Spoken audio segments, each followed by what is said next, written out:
Are you ready to enhance your spiritual and magical practice while learning about the arcane Gnostic mysteries?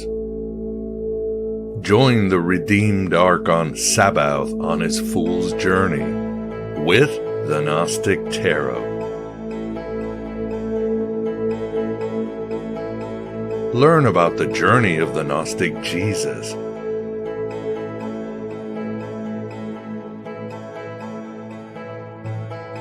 Follow Mary Magdalene in her quest for forbidden knowledge.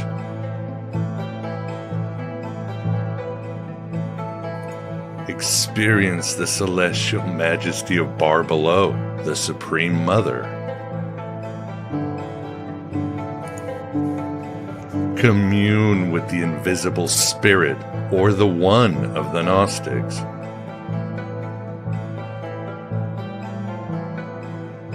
Accompany the Gnostic sage Marcelina as she weaves primordial mysticism.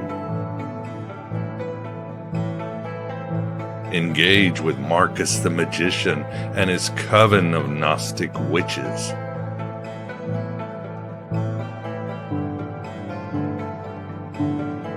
Experience the fall and liberation of Sophia in the simulation. Also discover the sagas of Abraxas, Simon Magus, Thunder, Valentinus, and more. In the end, see if Sabaoth and Sophia can unite to defeat the Demiurge. The Gnostic Tarot is perfect for divination and gnosis, the knowledge of the heart. Cast alchemical fire upon the world like Jesus in the Gospel of Thomas. Or grasp the mysteries of existence like Mary in the Gnostic Gospels.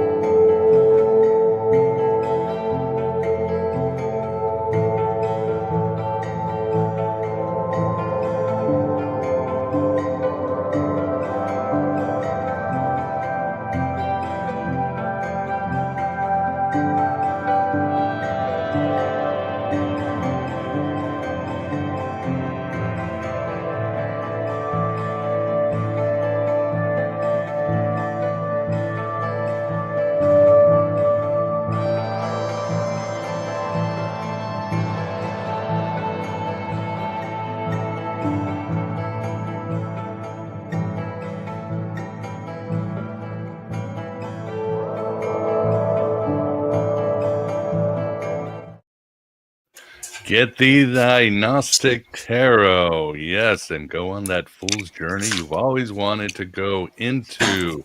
And a special announcement, there will be some readings offered next week for a new program, so definitely check it out, but more to come.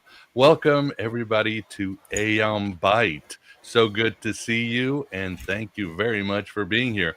My name is Miguel Connor, and I hope to be your psychopomp into the mysteries of consciousness, into writing your own gospel and living your own myth, and finding out who you really are and what your journey truly is. And, it's a little bit noisy there. Okay. Had to put you on mute there, Vance. It was very noisy. But anyway, very excited today to be joined by Allura Halliwell. Thank you very much for coming on the show. Really appreciate your time. Oh, thank you so much for having me, Miguel and Vance. It's an absolute pleasure to be here.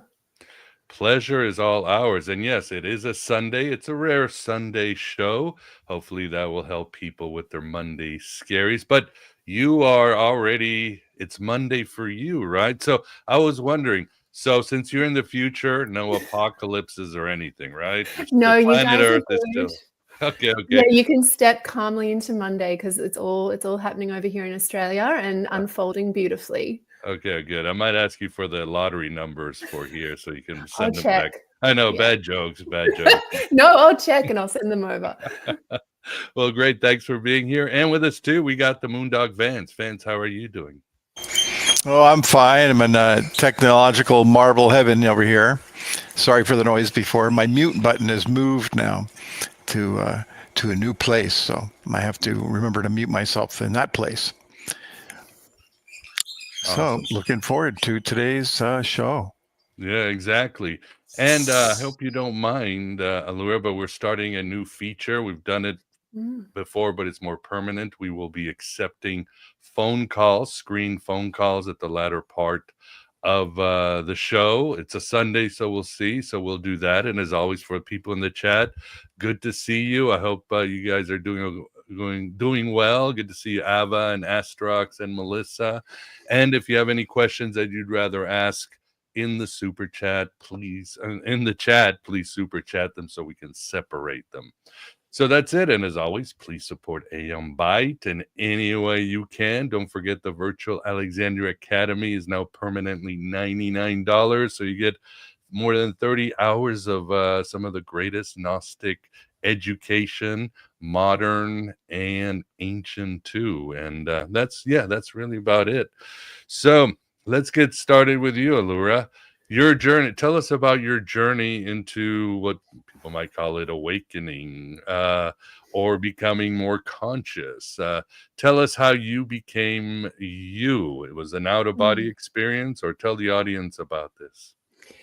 Yeah, my awakening was very organic, very unplanned, and very spontaneous, as the best ones are, I believe. There wasn't any true spiritual seeking prior to my awakening. I was just trying to survive as a mum of 3 beautiful young kids and a wife and all those responsibilities of life. However, 7 years ago, I went to a meditation retreat and I could feel there was a pull. There was a pull in my heart and a pull in my soul to that space. And I think it was the 4th or 5th day, the group went down to the beach to meditate.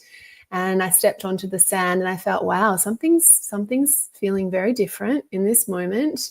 And as I stepped down towards the water, I could feel that my consciousness, or the weight of my being, was beginning to get really heavy. And I found myself lying down on the sand away from the water, so I was safe. But I lay down and all of a sudden I could feel my consciousness moving like an energy from the tips of my toes all the way up my body, all the way through my heart, all the way up my throat to the top of my head. And then my consciousness actually moved outside of my body. So I could see my body laying peacefully on the ground, breathing steadily, but my consciousness actually left. And I could look down and witness myself. I was like, oh my goodness, where am I going? What is happening to me? As my consciousness went higher, I could see the beach. And then my consciousness merged into a very, very bright light. The widest, purest light I can't really express. It was ineffable because it was so bright and pure. And then it was like I just became absorbed in the all, in the void, I'd say, in pure darkness, infinite, eternal darkness. And I lost consciousness at one point there because my consciousness was so absorbed with the all that I was not really conscious of myself.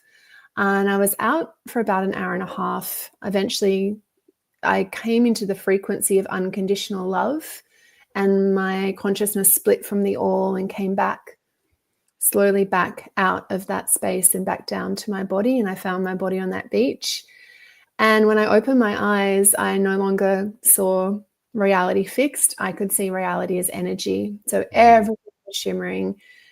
Every particle of the sand, of the sky, of the water, of the trees behind me, everything was shimmering and everything was alive with energy. And that's when I began to see the energetic nature of reality.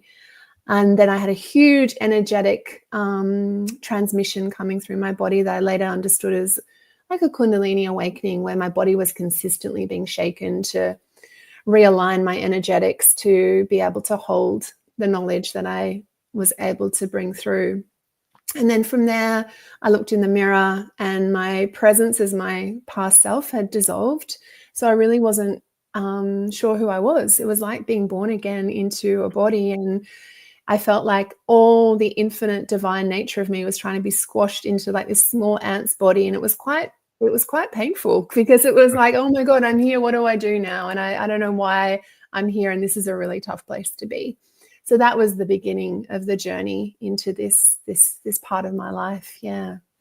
So do you wonder why were you called or why it happened? Some people seek these experiences and they have to work really hard. Go see a shaman in Peru, meditate for years. I mean, why do you know why did it happen? I'm sure.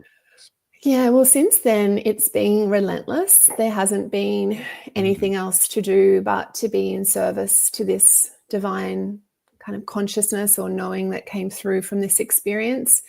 And I really became I suppose, the testing ground for the understanding of what it was to be human, and how being a human works, and how we're here to live in a certain level of connectivity and love, and how we often get stuck in these cycles of separation and fear and pain. And yeah, so it's almost like I've been in this sort of middle ground of understanding so much, yet having to integrate so much. And when I ask myself why this happened, I don't get a direct answer, but all I feel is that my evolutionary path was fast-tracked on some level. So I just leaped a whole part of my slow kind of conscious awareness of things and became fast-tracked. And I think my commitment to this experience and this work has been absolutely unwavering ever since. So I feel like it's being more of a mission and a mandate to be in this consciousness and in expressing it. Yeah. Makes sense. So, and it was basically a call. It was a direct call. Like, I have revealed myself. Now we got work to do. No, Yeah. it's time to Yes. get our hands dirty. Yeah. And that actual part was very intense, because trying to reconcile a nervous system that was holding a lot of density from my first 40 years and sort of mental programmings and fractures that I could feel weren't mine in my new version, but I had to go through and process.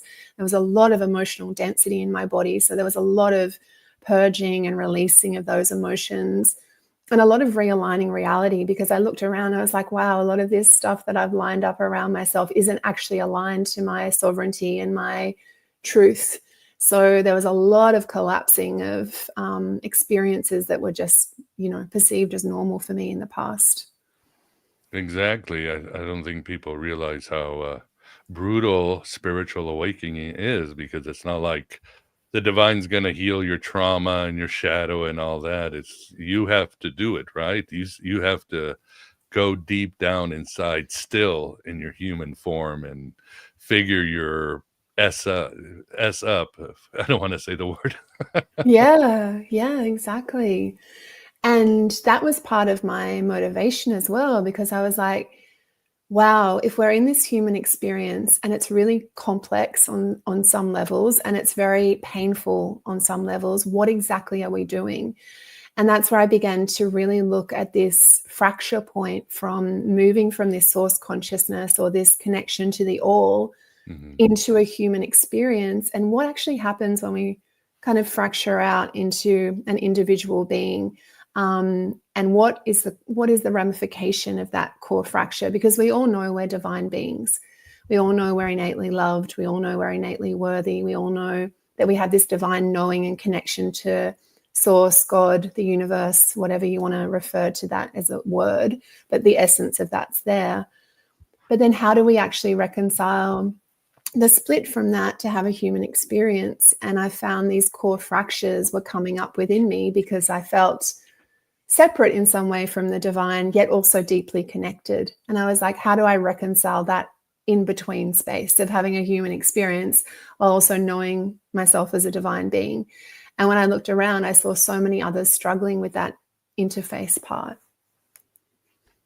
And when this happened, was it a complete transformation of your worldview? I'm assuming you didn't tell your kids and family, I'm going to the mountain by, or I'm going to vote differently. I mean, there wasn't your personality wasn't radically changed, but something changed, right? You didn't. Oh, no, it was radically changed. I mean, I Was. walked into my house and I looked at my husband at the time and was like, I'm so sorry. I don't know why we're together or how this all came to be. And I'm sorry, I'm not the woman you married anymore. And I looked at my divine children, and it took a moment of reconciliation to understand that bond, because the version of me wasn't was just, new to realizing that. So I've had many years of really working in that connection space with my children and reforming that. My marriage fell away, unfortunately, but my preferences left. So I was pure vegetarian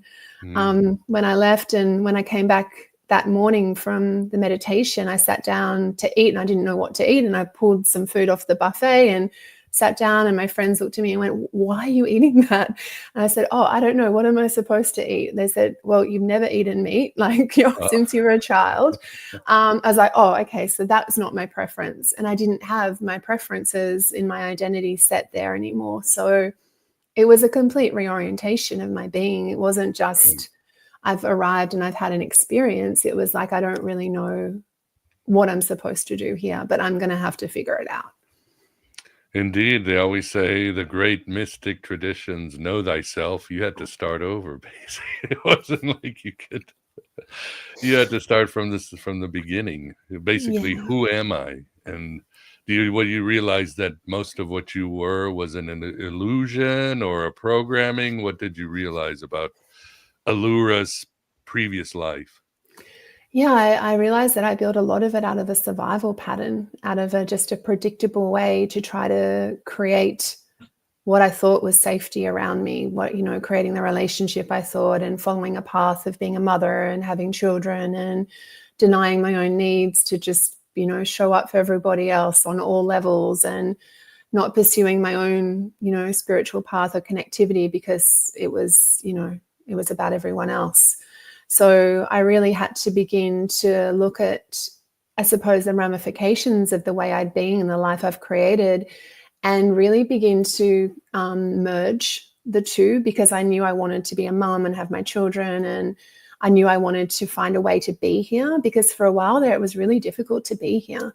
My Kundalini awakening was so vast. I couldn't drive. I'd walk and then I'd be on the ground vibrating, and it was like a really powerful energy moving through me. And, people would be like, "Oh, can we call an ambulance?" I'm like, "No, I'll be fine in a minute. It's just going through its thing." So it was really guiding me and pushing me to go places and pulling me from other places. So it was a big energetic, emotional, and physical shift. Oh, I'm sure. Definitely life-changing for sure.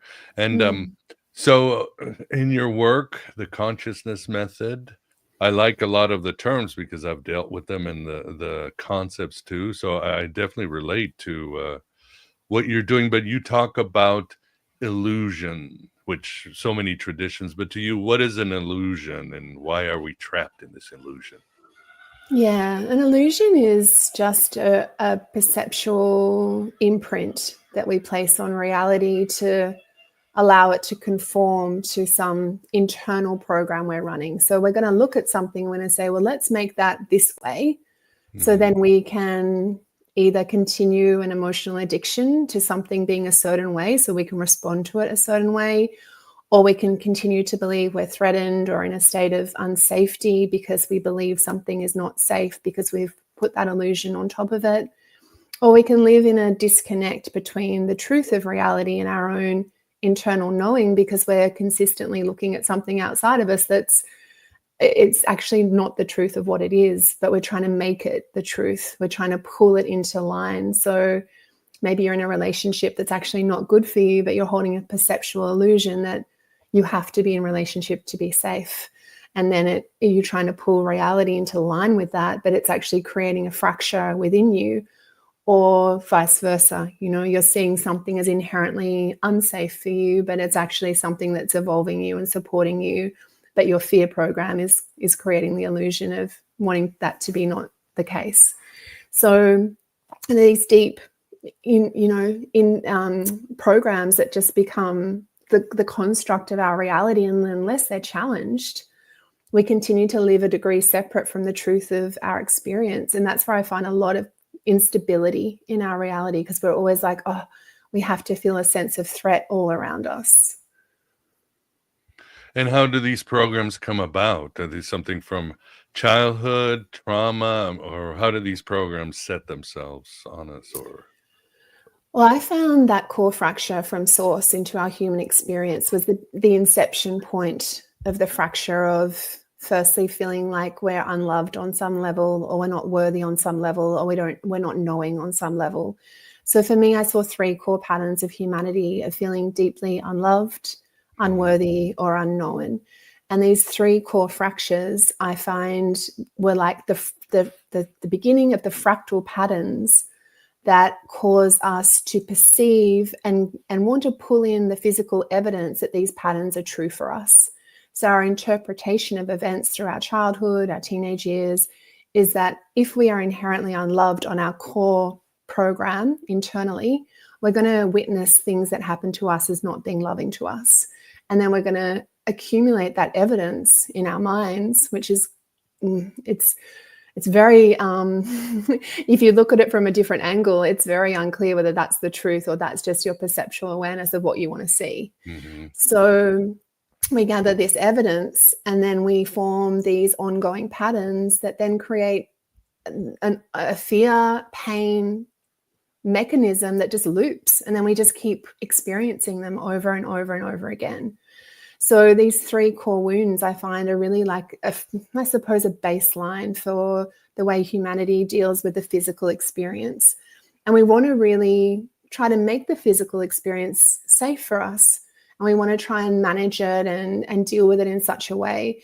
But we're actually avoiding where we need to become truly safe, which is in our inner safety, because only from that place we can experience the truth of the reality around us, that we're sovereign, we have choice. We have our own internal boundaries. We have our own capacity to move where we need to move, but we need to know that that's within us and not something we have to manage around us. Makes sense. I was just thinking, yeah, one of my programmings is, and like you said, I think a lot of it is we are trying to avoid pain, right? We are trying to make the world as safe as possible. Like, I remember in my late teens, early 20s, I had this ridiculous program. It was like, well, I better break up with her before she breaks up with me. Sounded so logical and protective, but when you think about it, it makes no sense at all. It's like, maybe she will break up with me, but I shouldn't be already destroying, sabotaging the relationship before I've allowed it to reach its course, right? And you're so right in that, because when I was really sitting with the pain of humanity, I realized the only thing we fear as humans is our own pain. If you think of everything that you don't want to happen, it's just because you don't want to have the experience of that pain in your body. So what I then went on to really dive into was pain being a portal, and pain being not actually connected to suffering, but pain being an energetic, spiritual experience of actually cracking open the part of you that's being holding the density of that pain. And from there, feeling a sense of liberation, because if you're not fearing your pain anymore, if you're using your pain as a connection to yourself, then there's no reason to keep that program running. And when we use pain as a portal, not suffering, but the pain, then there's a really incredible level of liberation that I witness in myself and in people around me. It's like you get to upgrade the levels of reality that you feel stuck in, because the pain is just holding that reality as a fixed experience. And then you become avoidant. Then you want to get away from it. Then you want to manage it. But when we reverse that program and go straight into that pain, it becomes such a liberating experience. Would you equate this for example, one of our saints on this show, Carl Jung, and his idea of the shadow? What did he say? What you suppress resists. The shadow's the part of me I don't want to see, and the choice is always you have to face your shadow and integrate your shadow. Is that similar to, or? Yeah, it is similar. I use a slightly more somatic, energetic approach, that the pain is real, but the pain doesn't actually have a story. The pain is actually just a visceral sensation within the physical realm of the body. And the pain is lodged in the design of the body as a dense constriction, right? So if I say to you, feel into your body where you feel the pain of abandonment. So right now I feel that in my heart. I'm not sure where you feel it, Miguel. Can you feel that pain in your body if you drop in? Yeah, left part of my chest and towards my shoulder. Yeah, so that's where you carry the program of pain physically in your body. Mhm. And that's where that pain, because your body is like a projector of your reality, that's where your pain sits. So Right. you're encasing and protecting that pain and wanting to not let that be touched. And we all have these core pains.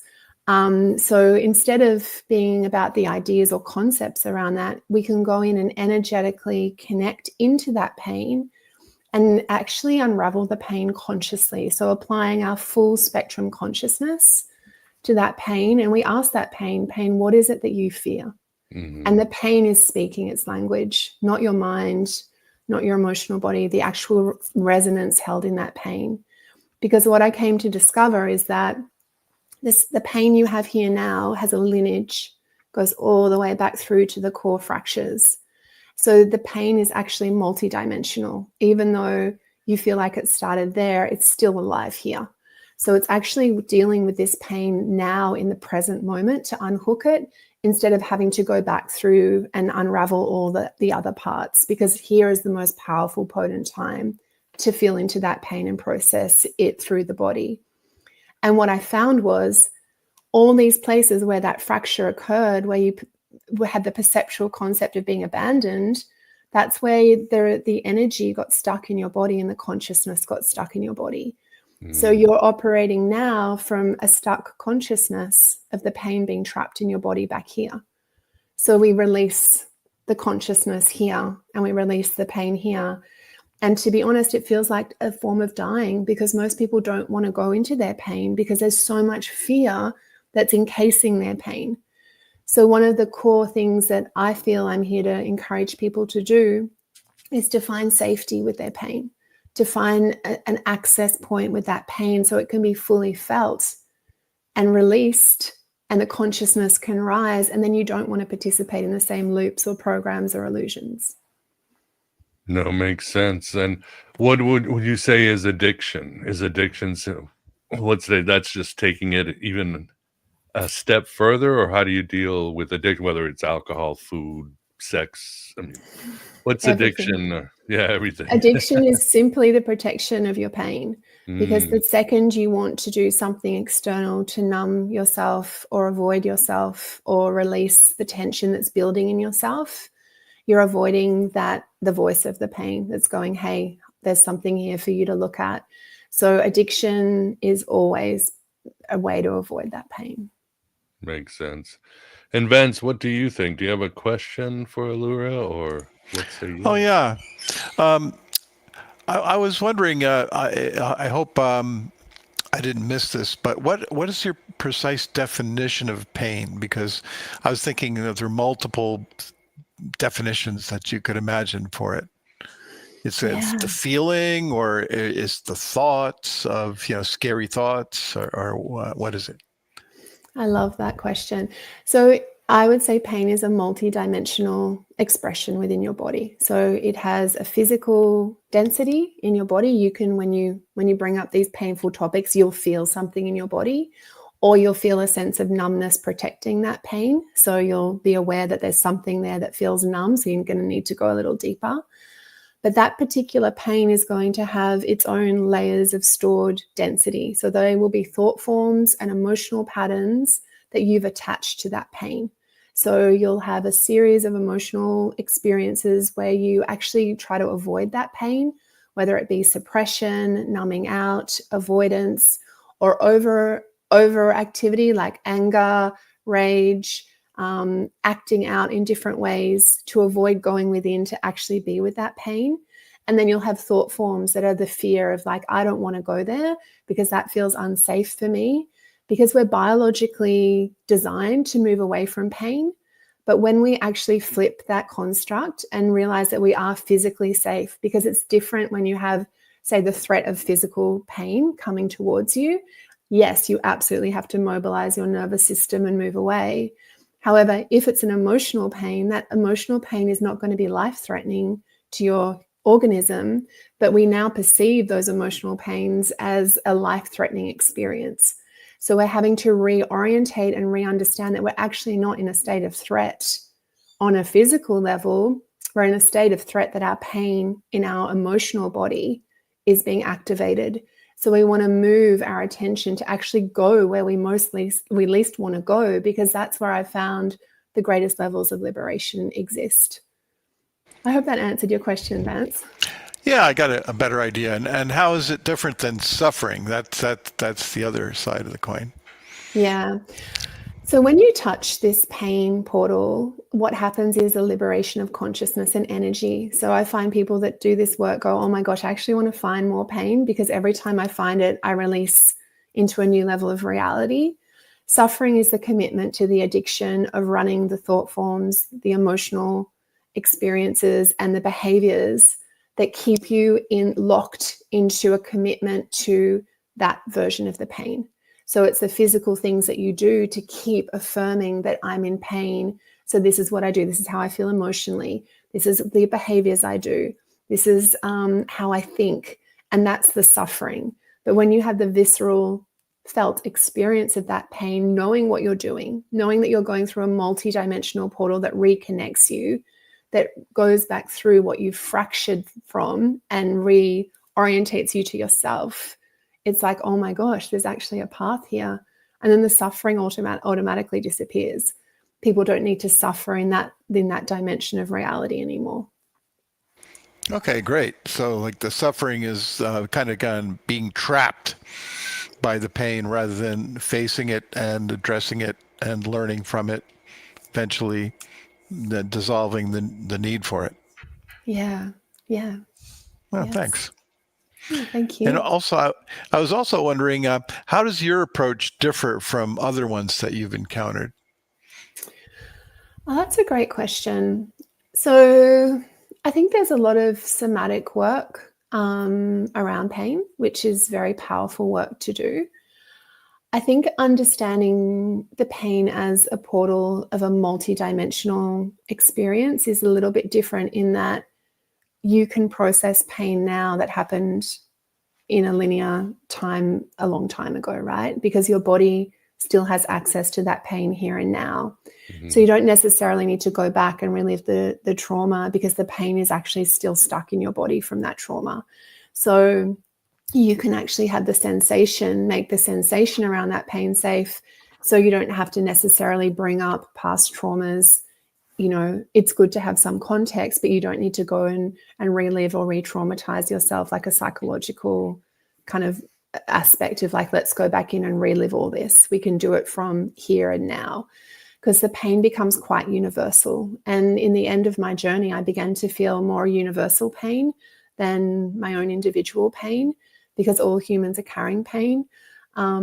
And I think that universal knowledge and that universal support for that pain is so powerful. Yeah. Great. Thanks. And I guess that's my follow-up question is, in a way, we do live in the best of times where people are encouraged to get help and explore themselves. And we all know there's plenty of self-help books and videos, meditation on YouTube, astrology, numerology, tarot is now available to everybody for self-exploration and all that. But at the same time, statistics seem to think that we are psychological pain is on the rise in the West, perhaps in Australia, and so is addiction. What are people getting wrong when they're seeking these esoteric paths, Allura? What are they missing? I think it's the interface between yourself and reality. I think there can be some level of bypass looking for the external answers and lots of things. And, you know, when I came back, I had a lot of mystical experiences. I was journeying through all space and time. I was leaning into a lot of things to try and get support and give me an anchor. But it was only when I anchored directly to my consciousness and my spectrum of consciousness, and then I anchored directly in the truth of my reality. So I sat down and I looked at how are each of my relationships with all the important people in my life structured? What part am I playing in that? So there was a deep level of accountability.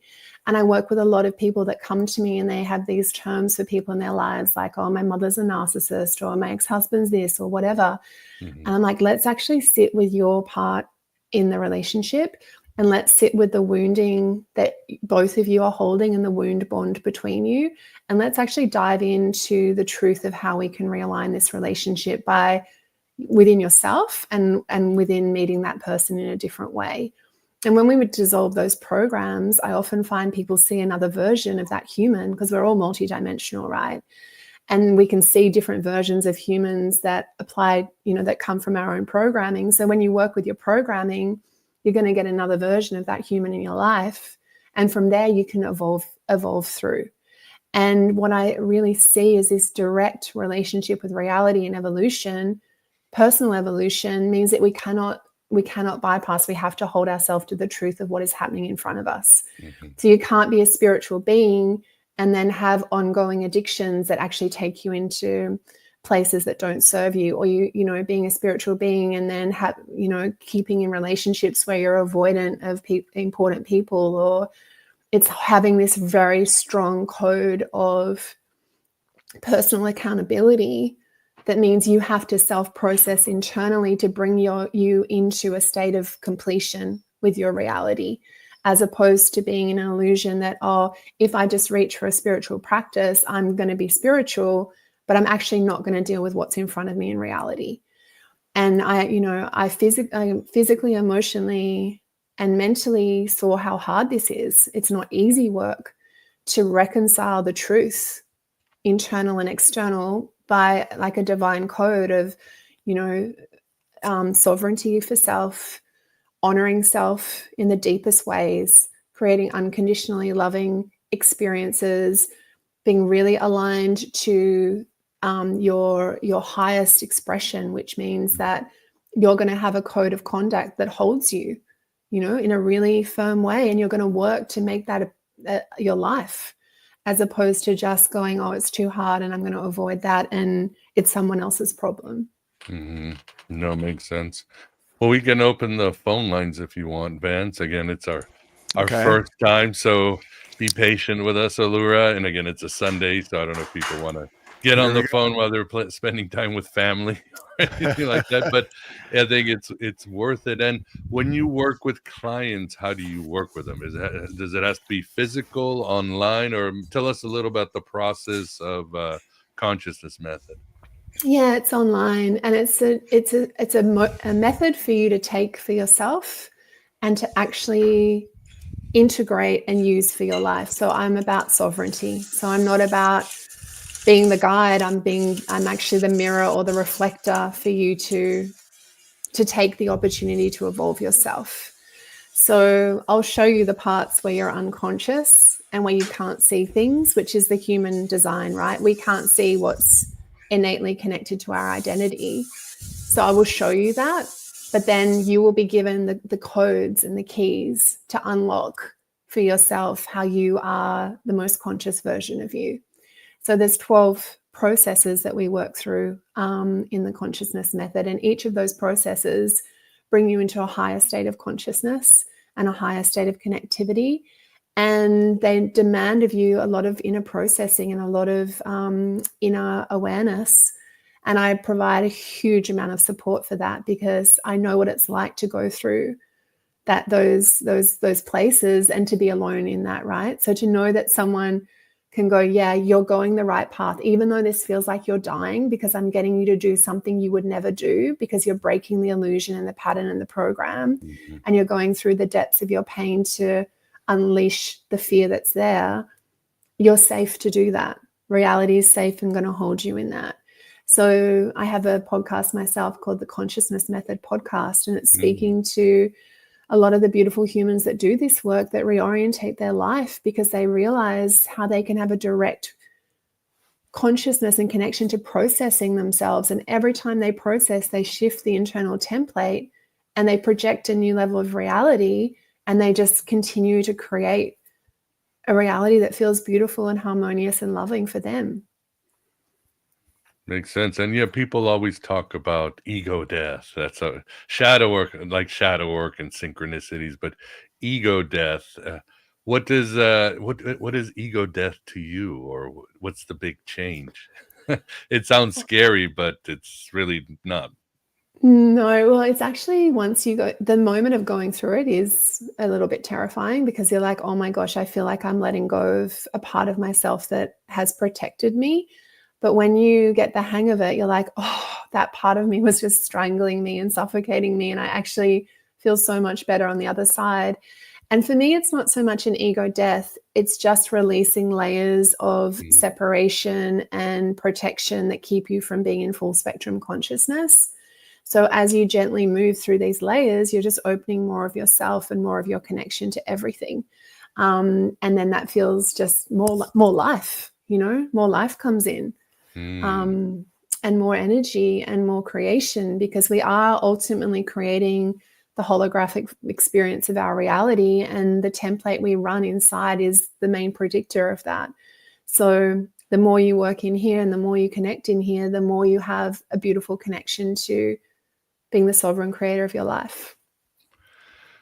Oh, I agree. I think that's one of the things I've tried to work on is, in the East, they call it Shakti or the Kundalini, but Freud called it the libido. But, Freud was only interested in one thing. And then Jung said, well, no, libido should not just be sex. It's that energy, that dynamic energy that makes us feel alive, it doesn't matter if you're a construction worker or a wife, or it doesn't matter who you are. If you have that libido in the Jungian sense, then life is good, right? You are connected to purpose. Yeah, it's such a powerful energy. And I think it's not building more. Like, a lot of people want to go up to higher energies and higher vibrations. In my mind, it's clearing. It's like clearing the density. You arrive at your natural, organic, divine, connected self. So instead of trying to go up, it's like go in and reveal. And that's the hard work. That's the tough work. But that's the work where you're like, oh, I can be at peace. I can be safe in my body. I can be safe in my emotions. I can be safe with my nervous system, and subsequently safe with my reality, because it's all reflecting. Do you see also a lot of the pain, something that is karmic or generational? Like, do we carry some of the issues and pain of our ancestors? Yeah, I believe there is definitely a multidimensional aspect to the imprints of these pain cycles, or ways to access that fracture. So you can see through families and, connectivity, that people learn how to develop these same sort of wounds and same sort of responses, because, your parents will respond to you from their wounding, and you will learn that that's unsafe. So you'll respond from your wounding. But a lot of people that I work with that are like super empathetic, because people that are drawn to this work are very deeply spiritual, very empathetic.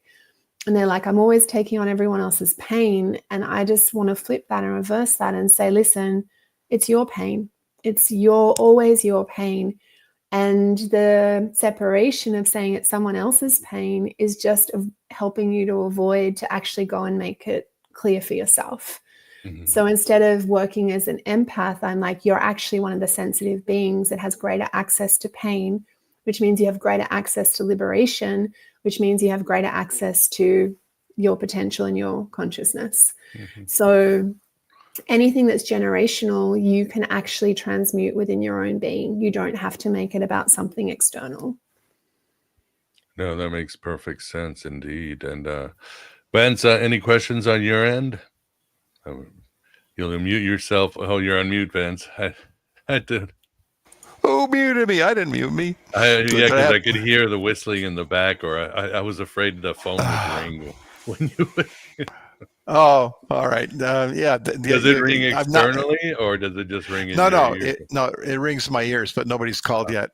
Okay. So I don't have any questions now, because I was busy chatting with people and waiting for the calls. But well, yeah, I do.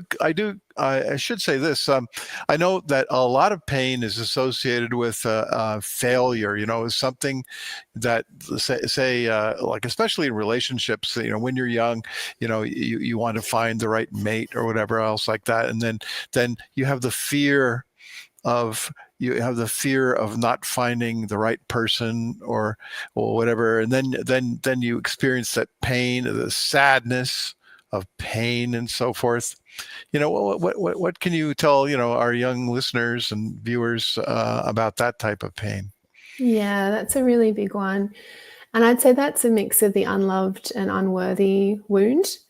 because there's a connectivity that connects those two, which means that you're going to want to find a partner so you feel loved instead of finding the love within yourself and the relationship to your own love. And then you're going to want to judge if you find the wrong partner that means that you're not worthy of love. But actually, it just means you're on an evolutionary path to find your love, find your own intrinsic worth, and then meet someone else that reflects that level of love you have for yourself. Because we have this programming that we're here to have relationships with everyone else and find love. And from my understanding is the only true love we can ever experience is with our own hearts, our own souls, our own consciousness. This is the true love of our lives. And then from there, we can enjoy a physical experience with the human we choose to be with and to have that life with. But our work is consistently within our own being. Well, doesn't that preclude the fact that you can resonate and actually love another person? I mean, I think so. I mean, but I do recognize that if you don't love yourself, then it's just you're like a big rock. You know, it's hard for you to relate to others. You know, because you're in too much pain, and you're in too much fear. But yeah, because if all we had to do is love ourselves, then we'd all be just going along, and we wouldn't need to have relationships. And before you know it, the human race would disappear because there wouldn't be any procreation, right? It's heading that way in places like Russia, Japan, North Korea, South Korea, United States. Yeah. No, sorry. Yeah. Well, part two is to be loving everywhere you go, right? Like to be loving to yourself, to be loving to your family, to be loving to your friends, to be loving to your colleagues. And yes, you definitely have the biological and emotional urge to have the close intimacy with another being. But when it's connected to the wounding, it's a different experience as opposed to being connected to the creation. If you want to create a family and create a life and create a love with another human, that's a divine work, and very difficult, challenging work, but also very divine work. But if you're connecting that into your unworthiness, then there's a limitation there already because you're wanting to find the right person to be worthy of that love. When it comes from within, you can choose someone that actually complements you and you feel liberated and you can evolve together. And that's a really powerful place. But I absolutely agree with you wholeheartedly that to have meaningful, loving relationships is what we're here to do as humans. And I had to, work through that unloved wound of my own to bring that into fruition for myself and not settle in a relationship where I wasn't being honored because I wasn't honoring myself.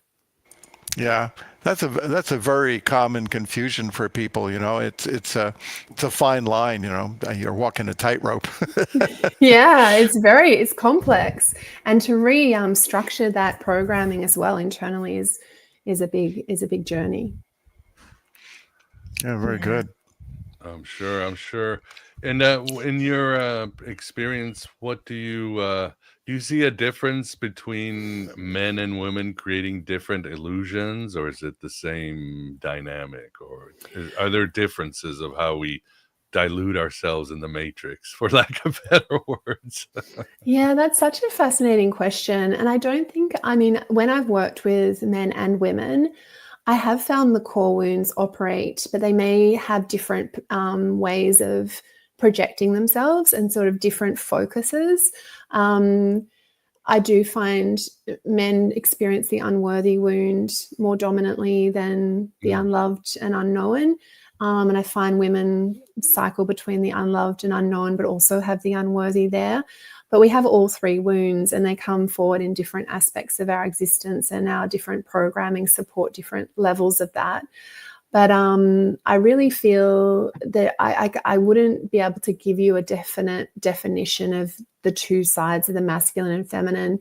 But I do see there's masculine and feminine aspects within all of us that are either are underdeveloped or developed, and they all need support and work to bring them online. And then as the masculine and feminine, in the world, I think that there are different relationships we definitely can focus on in those. But the wounding for everyone is pretty much dominant across both sexes. Mm-hmm.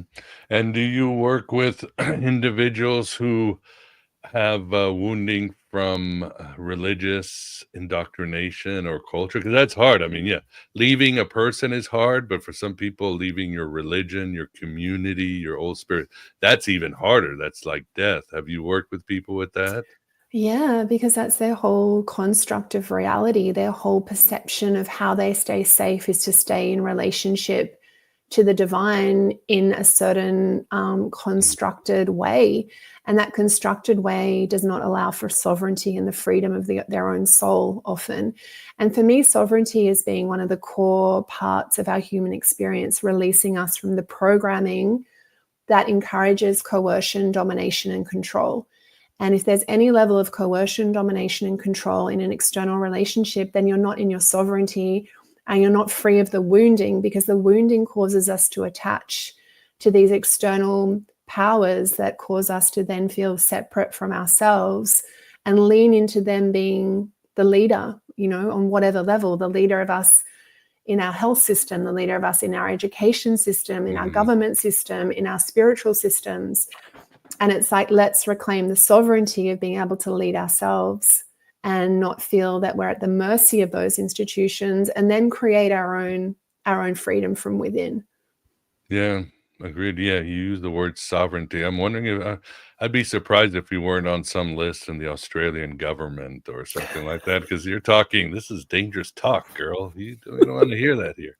I'm definitely on some list. We all got to be equal and don't rock the boat and yeah, over here. So that's that's definitely why I'm here, because I don't subscribe to any of that. Yeah. You do have an upcoming book, don't you? I think you title it Unlove, Unworthy, Unknown. Is that a book? Yeah. Tell us about that. It's about the 3 core wounds, and it's about the consciousness method process to move you through those wounds and back to that wholeness experience. And, some are like, oh, I don't want to focus on being those things. But for me, the truth is they're all here, and they're all portals. They're all actually the ways to reconnect with the truth of ourselves. So I'm all for love and light, but I'm like, let's be truthful about what our experience is first, and then cultivate the love and light via the truth. And when you're in the truth of your experience, you don't need to kind of lean into a concept that makes you feel better, as opposed to just naturally feeling good. So The Unloved, Unworthy, Unknown is a dense book. It's about 83,000 words. It's 14. Book. It's 14 chapters, 3 sections, and it's going through all layers of consciousness. And it hopefully will be out by November, but we're going on another round of edits. So I know the drill. The drill. Yes, that's great. And then does it have like? Go ahead, Vince. Yeah, we got Graham on the phone.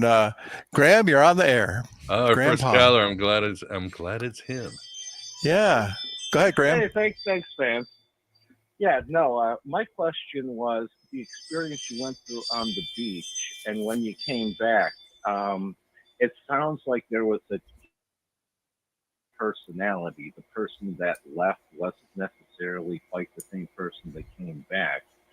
How did you come to assure yourself that you're still the same person, as opposed to a different spirit in for lack of a better term, a walk-in sort of situation, where you're just, a different being taking over the same body? Yeah, that's a great question. I had to sit with that for quite a while. And what I came to was, it was almost like I could sense that there was the original version of my soul and consciousness still in my body. However, I felt like it was fast-tracked. So it was almost like my evolution was here and it got zipped over here. So I could kind of see where I'd been. And a lot of my sort of experiences, my multidimensional experiences that were showing me my sort of past lives and things, it all added up into the version of me that's here. But there was a time definitely where I questioned, like, what is this? Am I like now an alien? Have I come from another planet? Who am I? Why is this happening to me? But then over time and consideration, I saw that it was just a fast track of my evolution. And sometimes I think that's what a walk-in is. It's actually the same soul in the same body, but the consciousness just gets a fast track. And then they have to close that gap, I suppose. But it's a great question. Thank you. Yeah, thank you for the answer. It's one of those, I couldn't imagine you not having to wrestle with that question. So, yeah. Thanks. Thank you. Hey, guys. Thanks, Graham. Yeah. Good the Great question. Good the question. So, All right. well, I think we are getting close to the top of the hour. Do you have any last questions or comments, Vance? Not right now. That's a big subject. So I'm sure if I had a moment to gather my thoughts, I might have, but busy Yeah, with the three knobs and screens. switches here. Yeah, This I'd is- be very happy to come back if there's on other questions and other things to explore, because it is a massive topic and a massive exploration. And it's almost, I've found it's like I'm kind of beginning to speak another language on some levels, but then there's a lot of resonance on other levels because it feels very familiar, but maybe it's just another sort of angle to look at our human experience. So I'm also trying to find the words to express the knowing, right? Because it's almost here as a knowing, but it's having to communicate that in a way that people can grasp it is probably my challenge now in my mission. Yeah, language fails us. Yeah, I know something I could ask. Do you have any ideas, or did anything come to you about the cosmology? Was there like one consciousness and it split up, or are we all separate consciousnesses, or what's your cosmogony at this point in your Well, evolution? just from my lived experience, what I noticed was that we merge with a constant consciousness that encompasses everything when we kind of leave this individual experience. And then when we come into this world, we're still connected to the entire cosmology, but where our interpretation is that we're individual and separate from that. So we're always in a state of connectivity to the whole, to the all, but we just have a perceptual lens that makes us feel separate. And for me, orientating ourselves as source beings in our body, which means that we're connected to that universal consciousness while our eyes are open and while we're in a human body, I think is the greatest journey we can make. We don't have to leave our bodies to connect back to that whole source consciousness. We can become source consciousness while we're alive and awake in a body that feels separate, but is actually, we're not separate from the whole. Okay, great. Thanks. Because, there's a lot of, that's one of the big distinctions between the Gnostics and the more orthodox, practices and beliefs is that the Gnostics don't feel that there's any one, that we're totally separate creatures, from the divine. Yeah, we're not. I would agree. Yeah. Well, we should have you back when your book comes out, and I think a lot of times is giving examples that are relatable. Like I was watching your video, one of your videos on your YouTube channel, and you were talking about the example that we all have. You see your significant other and an opposite sex having a conversation, or your boss and somebody else, and they look back, and suddenly you're creating these illusions, right? They're cheating on me. I'm going to get fired or demoted. These constant illusion makings that we all get trapped in on a basis. Did they like me? Did they say something mean? And I think there's a masterclass on the Consciousness Method podcast that talks about truth versus illusion, and a meditation there that you could we could post, because there's some questions we can ask of reality to discern what's truth and what's illusion, to get a finer tuned relationship with reality, because our nervous system and our mental imagery wants to take us one way, but when we get really calm and safe in our body and discern what is true, and we take a pause, because often reality needs time to unfold in truth. But if we're jumping in triggered all the time and reacting a certain way, we're going to pull that thread of reality out, and we're going to get that version of reality, and then we're going to have that version of us affirming that reality, and then we go on. So it's like we loop.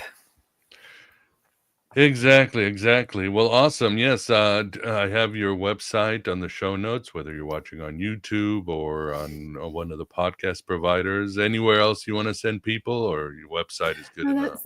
That's perfect. And please just reach out. I'm on social media as well if you want to reach out and email or connect in any way, or if you want any more information about masterclasses or things to listen to, I can flick you the links. Good deal. Good deal. Awesome. Well, we are at the end of a fascinating and engaging interview. First, I will say, Vance, thanks for keeping us company. You and the phones and the screens and Oh, all yeah. that. Well, maybe next time more people take advantage of this opportunity to call in and chat with our guests. And I've personally found the, thinking about pain and suffering and so forth very valuable. I hope that we're trying to raise people's awareness, try to raise people's consciousness about things. So my advice to everybody is don't get stuck in your problems, look for the solutions. And that's, because the suffering is the stuckness, is the, getting stuck in your problems. Thank you so much, Vance. Thank you. Yeah, Thank my you, pleasure. everybody. Thank you for being here. Yeah, Allura, I really appreciate you being here, and we look forward to the next time we can speak. Oh, I'd be honored to return. Thank you so much, Miguel. Thank you, Vance. Thank you, everyone. It's been an honor. It's been great. Yes, for everybody in the chat, thanks for being here. Check out our site again, support Aeon Byte. And until then, as always, take care of yourself. Bye, everybody.